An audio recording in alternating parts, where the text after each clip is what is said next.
viendo el coronavirus. Pues entonces esto nos pone, la primera cosa es respeto, honor a ellos. En Venezuela tenemos una cifra hasta el 11 de julio de 14 fallecidos. Hoy creo que el 13 de julio tenemos una persona fallecida más, o sea que llegamos a 15 personas de salud, entre médicos, enfermeros y personas de laboratorio ligados a la salud. Pasa la próxima. Pues entonces eso nos comienza a colocar en lo que es la situación. Aquí está. ¿Puedes pasar la otra? Por favor. Pasa la otra.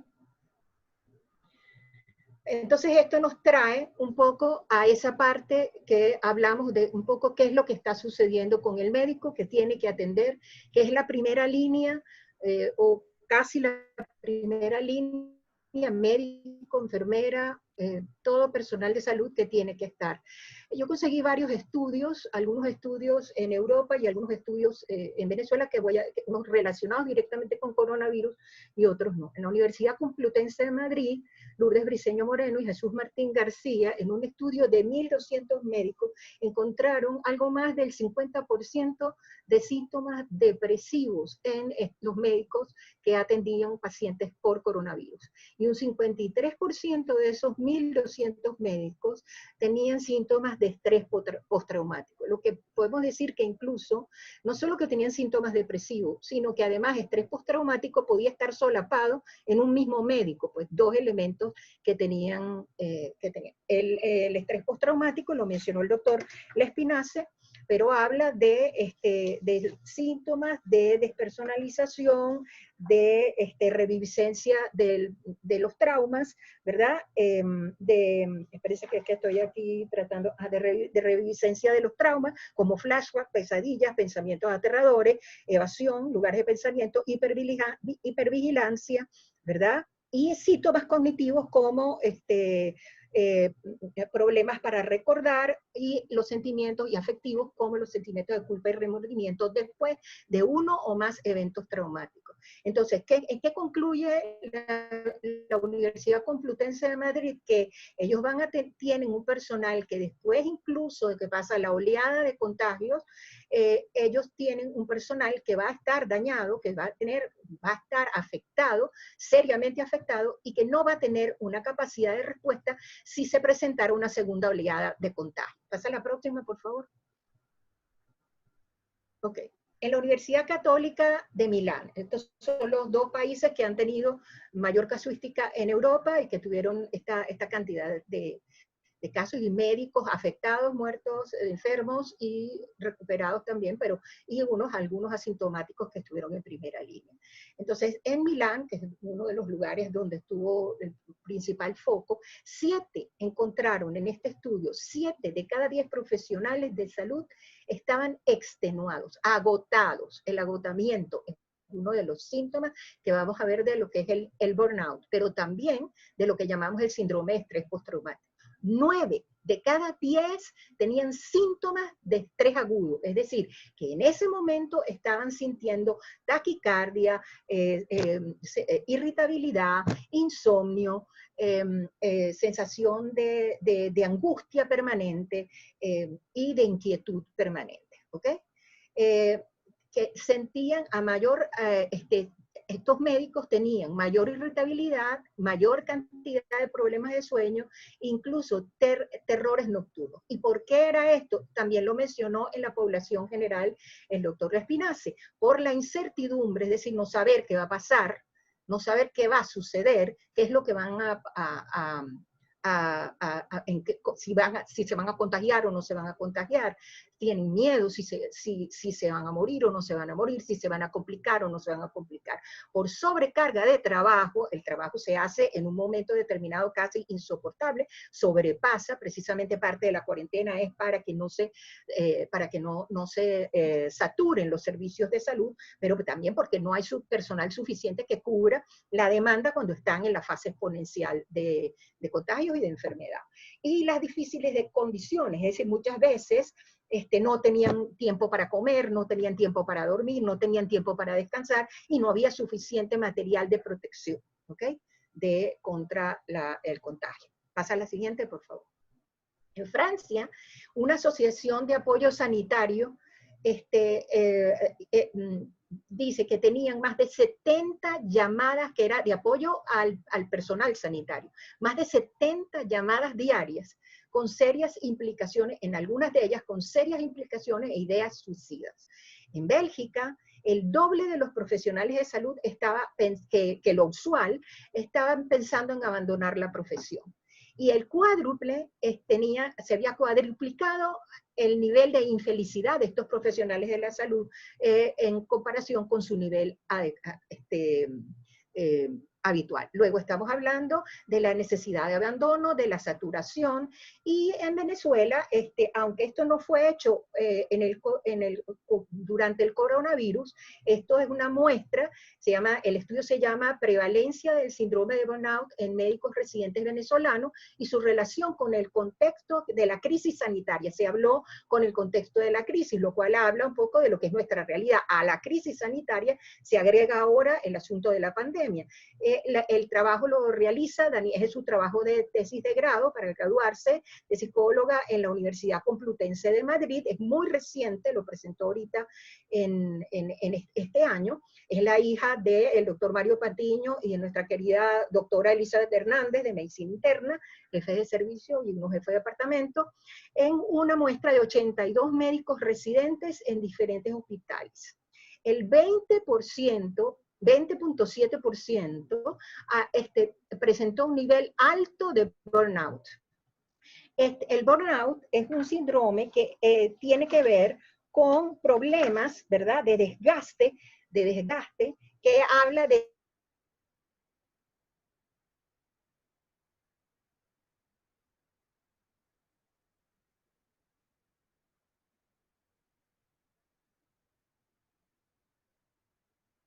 tres factores importantes. Ella estudió los tres factores, y estos tres factores encontraron un nivel alto de agotamiento emocional, un 81.7 de agotamiento emocional, y esto no estamos hablando con coronavirus, un 67.1 nivel alto considerado que presentaban en esta encuesta, ¿verdad?, que es una encuesta que mide el nivel de burnout, con nivel alto de despersonalización, es decir, distanciamiento, sensación de distancia emocional, de desconexión emocional. Todo esto para atender los pacientes.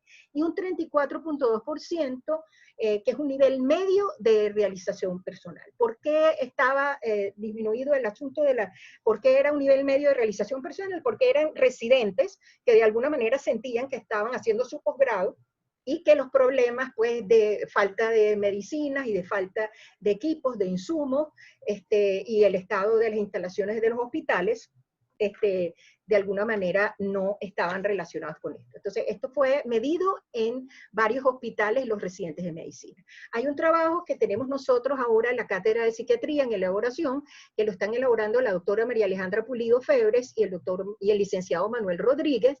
Están presentando ahorita, están haciendo todos los... Ya va, Alejandro, que es la prevalencia, el desgaste profesional en trastornos por estrés postraumático, ahora sí en coronavirus. ¿Okay? En tiempos de pandemia. No tenemos los resultados en este momento, estamos pasando la encuesta, por favor, se las vamos a pasar a todo el que trabaje en el hospital universitario, por favor, el que esté en atención, agradecemos que llenen para poder tener cifras propias de Venezuela del coronavirus. Adelante, ahora sí, pasa al siguiente, por favor.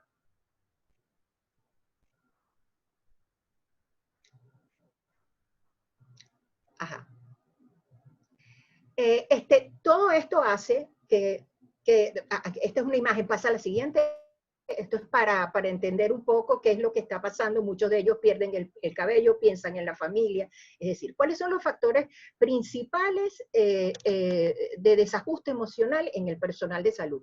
Y aquí ya entro en el Hospital Ramón y Cajal en Madrid, pero estudiando diferentes estudios, incluso en China, los estudios de Wuhan, estos son los factores más importantes. El miedo al contagio, el cual es comprensible dentro de las circunstancias del personal de salud. El conocimiento o la falta de él, ¿verdad? El conocimiento o la falta de él es una enfermedad nueva. La escasez de equipos de protección y equipos médicos. Esto es particularmente importante en Venezuela. La adaptación al cambio, es decir, muy difícil adaptarse a una situación novedosa. Tienen miedo a enfermarse y a contagiar a otros, especialmente el asunto del contagio a otros. Salir y relacionarse con la propia familia y contagiar a su familia. Sentimientos de culpa y no poder ayudar si se enferma. Dilemas éticos, escoger pacientes, uno más joven o que tenga mayor posibilidad. Se presenta con mucha frecuencia porque los servicios están saturados. Y el desbordamiento de la demanda asistencial. Pasa la siguiente. La exposición al desconsuelo de la familia, cómo dar las malas noticias, cómo hacer para poder decirle a su familiar que murió y que no lo pueden ver y que de alguna manera todo va a ser a distancia. No lo pueden ver en la gravedad o no lo pueden ver cuando murió. Son elementos que desajustan mucho al personal.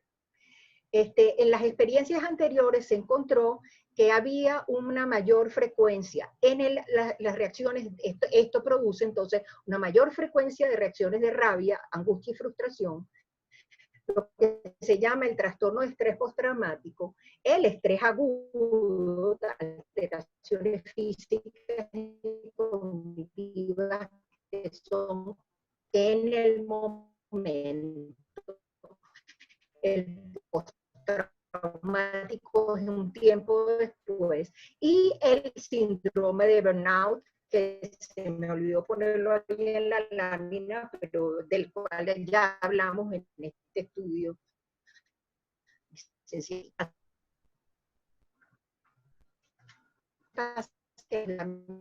Bueno, ¿no la pasaste? No, no la has pasado. ¿La puedes pasar? Okay. Está detenido. Ajá. Entonces, ¿qué se hace necesario? No, pasa la anterior. Bueno, la que venía después de la que estaba hablando. Se hace necesaria, la siguiente. Se hace necesaria la intervención precoz, ¿ok? Se hace necesaria la intervención precoz en el personal de salud, ¿ok? Esa intervención precoz, yo voy a tener que ir yo, esa intervención precoz es intervención en crisis para hacer lo que se llama, que es la mejor intervención, la prevención de síntomas más graves, que son un poco ya los que hemos descrito, los síntomas que podían estar. El segundo nivel es la atención de profesionales de salud como principal colectivo de riesgo. Y de alguna manera atender lo que se llama la disociación instrumental. Aquí quería hablarles, bueno, los médicos tenemos, y los cirujanos especialmente, pero todos los médicos, para poder trabajar frente a la enfermedad del dolor humano, tenemos lo que se llama la disociación instrumental, que es el distanciamiento emocional objetivo para poder actuar sobre el paciente. Pero esta disociación puede o hacerse demasiado radical, demasiado extrema, muy extrema, ¿verdad? O puede ser una disociación que se haga, o puede la persona estar demasiado involucrada y entonces no actuar adecuadamente el paciente. Sobre eso también se interviene. Son las intervenciones en los grupos y en las intervenciones individuales. ¿Qué es lo que hacemos? La escucha empática, la ventilación emocional, permitir que la persona hable de lo que está sintiendo, el poder escuchar comprendiendo qué es lo que está sucediendo. También infundir seguridad y confianza de que la persona tiene la capacidad, los conocimientos para poder para poder hacer su trabajo, tranquilizar entonces un poco, reestructurar también algunos elementos que pueden estar en ese momento siendo digamos, no vistos por la persona que está, el personal de salud que está afectado, y reforzar positivo. Por favor, pasa a la siguiente. Pasa a la siguiente.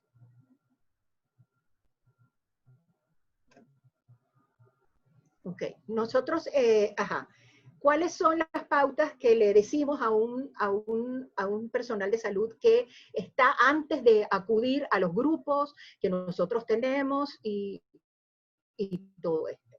Las pautas de autocuidados. Lo primero que tienes que hacer es cuidar tus necesidades básicas. Descansar, lo pongo en letra de molde y grande, por favor, descansa. Establecer una rutina de trabajo donde tengas pausas. con tiempo de descanso. Trabajar como espíritu de equipo. La cohesión del equipo es muy importante. El contacto con los compañeros, no para desahogar los malestares, para desahogar los malestares estamos el personal adecuado. ¿Okay? El contacto con los compañeros, la información constructiva y esto que se ha dado, que es el reforzamiento, que es el aplauso o el reconocimiento de palabra directamente de las personas que están en esta situación. Pasa a la siguiente, por favor.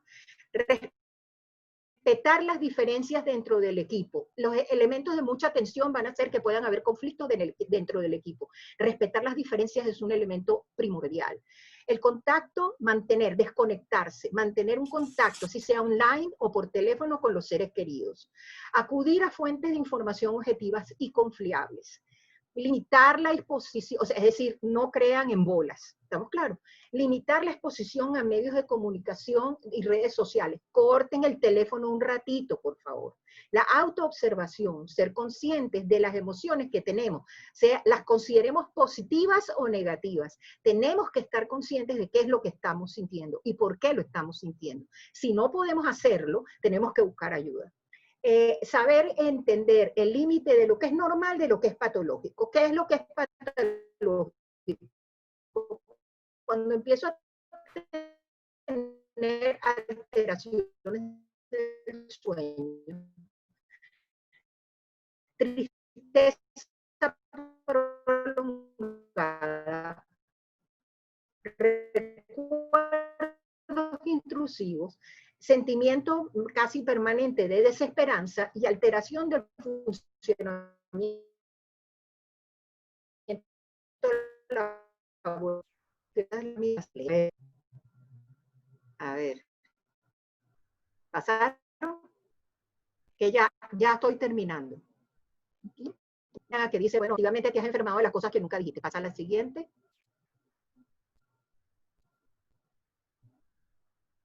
Ok. 9 es la estrategia de la regulación emocional. Para aumentar lo que son las prácticas de respiración, relajación, meditación, incluso yoga, para los que les gusta la práctica de yoga, lo que se llama el mindfulness, también técnicas de mindfulness que son muy importantes y son rápidas, y son de 5 minutos al día, ¿verdad? Y el ejercicio físico. Para detallar eso podemos hacerlo después, pero esto es rápido, ¿no?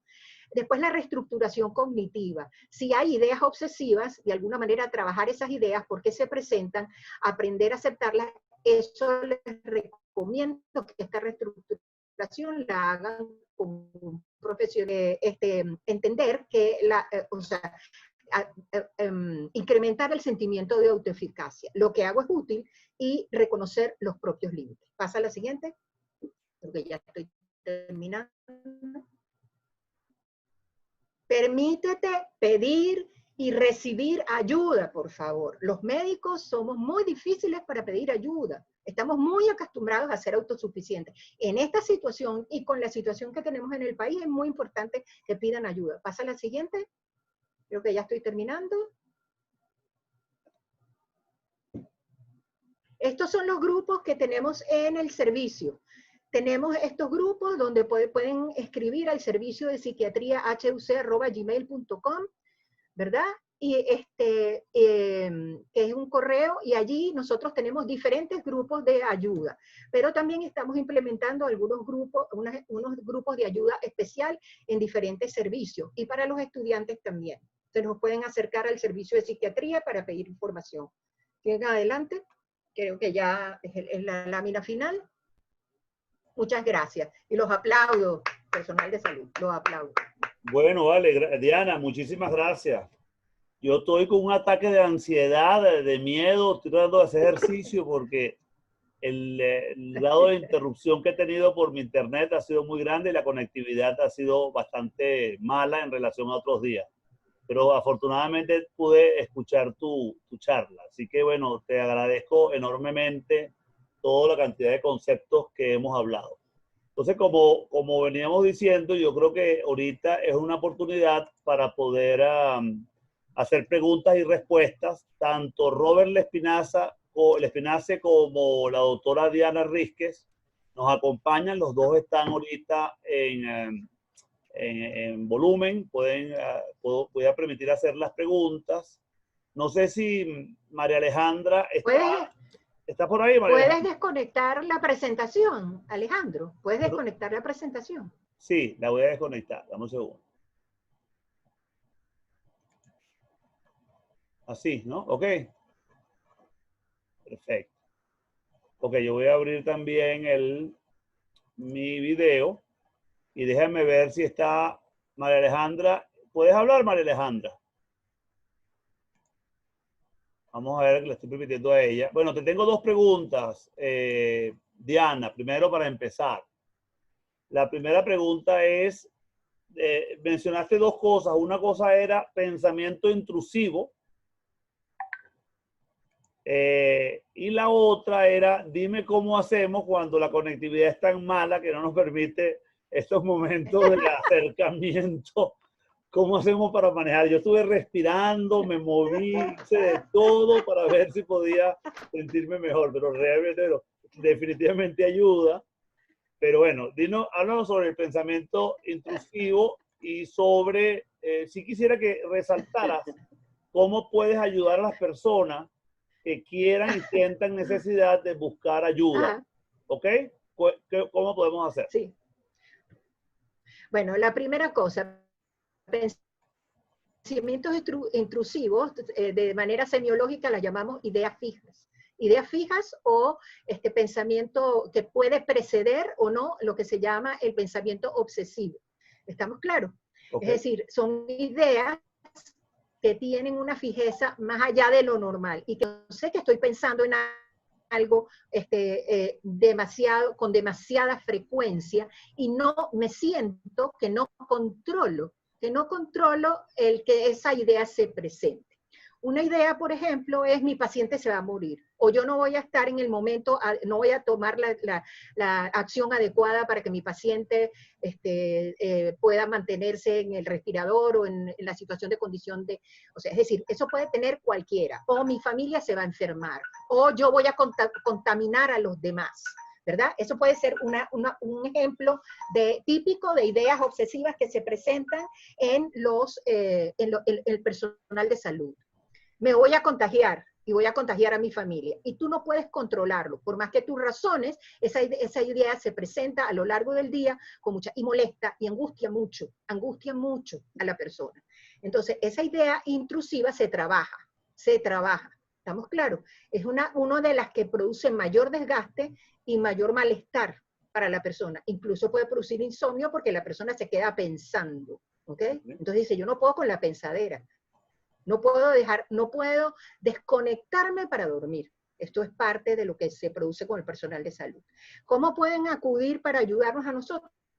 Como les estoy diciendo, nosotros en el servicio de psiquiatría estamos atendiendo todas las emergencias que se presentan. Tenemos personal de guardia las 24 horas del día, que es lo último que coloque. Este grupo de apoyo, estos grupos de apoyo están dirigidos a los adjuntos del servicio, están dirigidos a los residentes de posgrado, de cualquier de los posgrados, están dirigidos a los estudiantes y también están dirigidos, son diferentes grupos, los dividimos, y también en algunos servicios cuando nos piden puntualmente una intervención en grupos, lo hacemos también.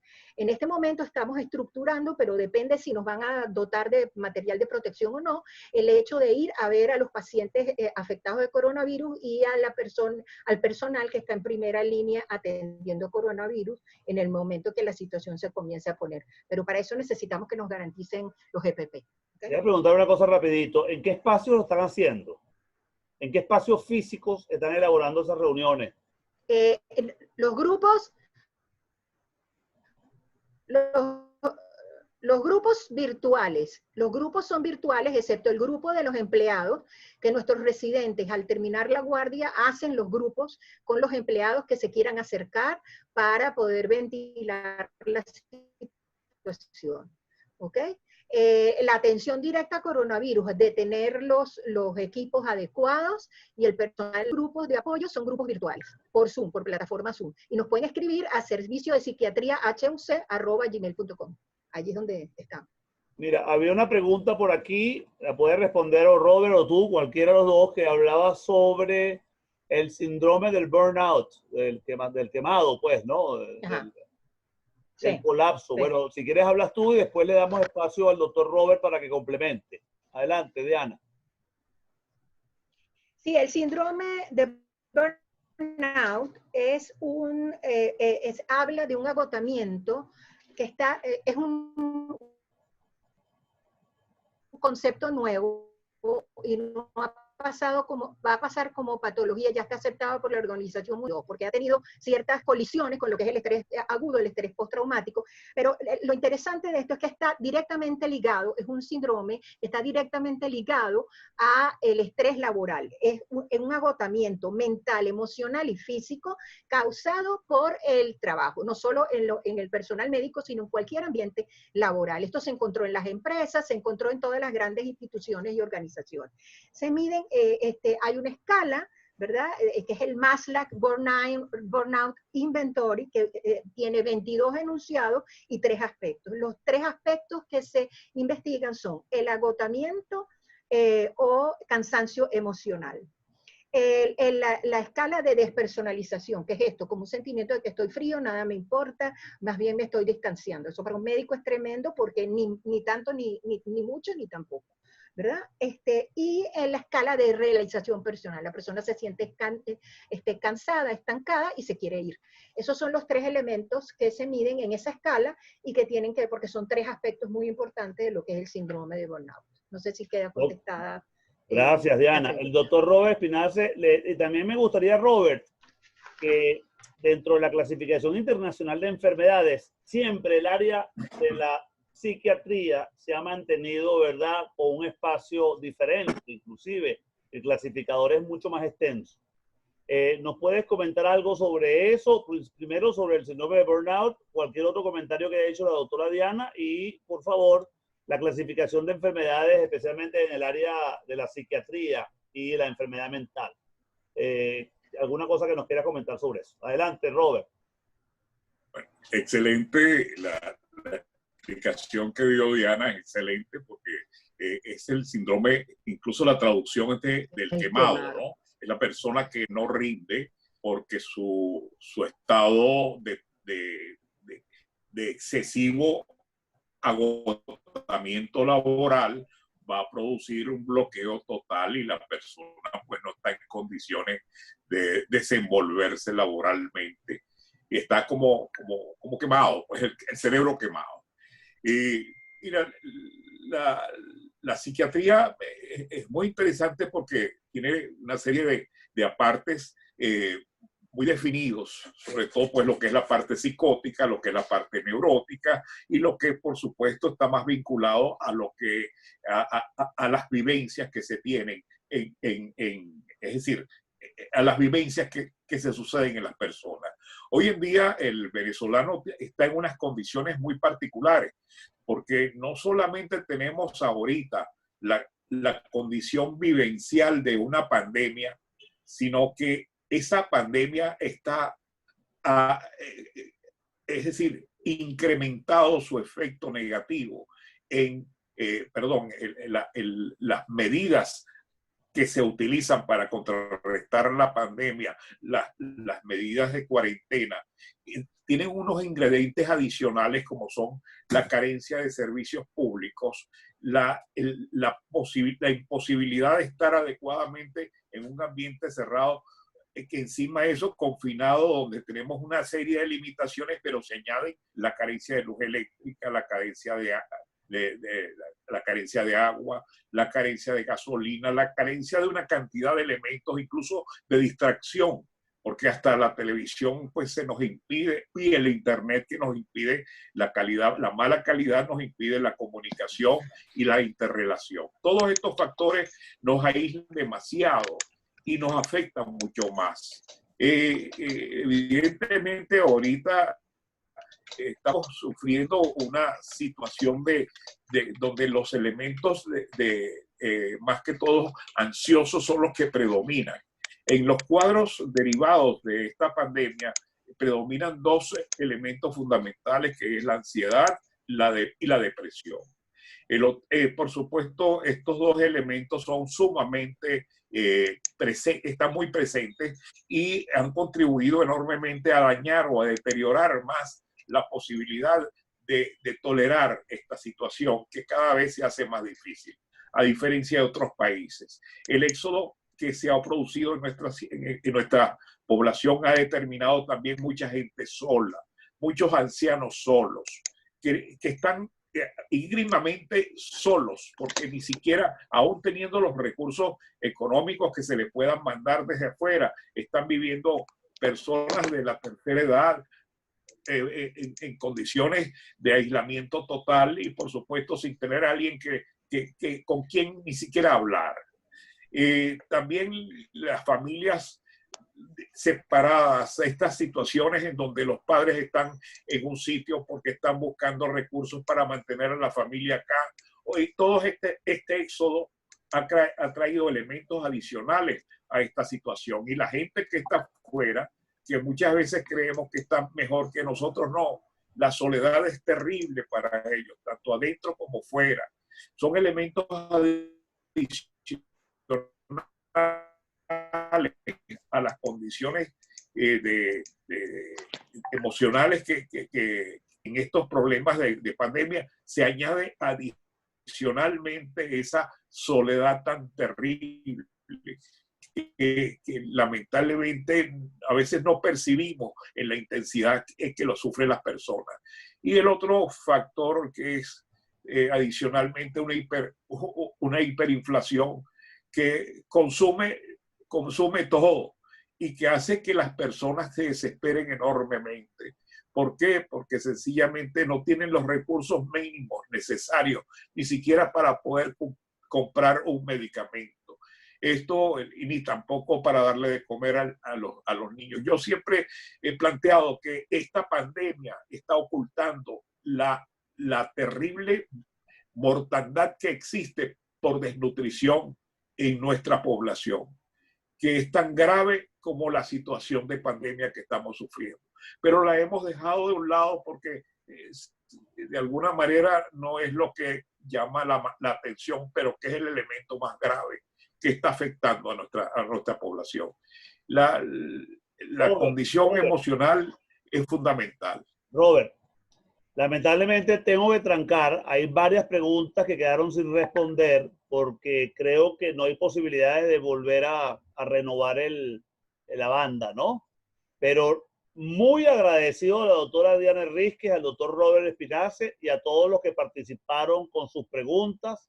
Hay 2 o 3 preguntas pendientes por ahí que le voy a hacer llegar a la doctora Diana y al doctor Espinace con respecto a trabajar con la idea obsesiva de enfermedad los médicos, de llevar ese contagiar a sus familiares, que angustia a muchos médicos.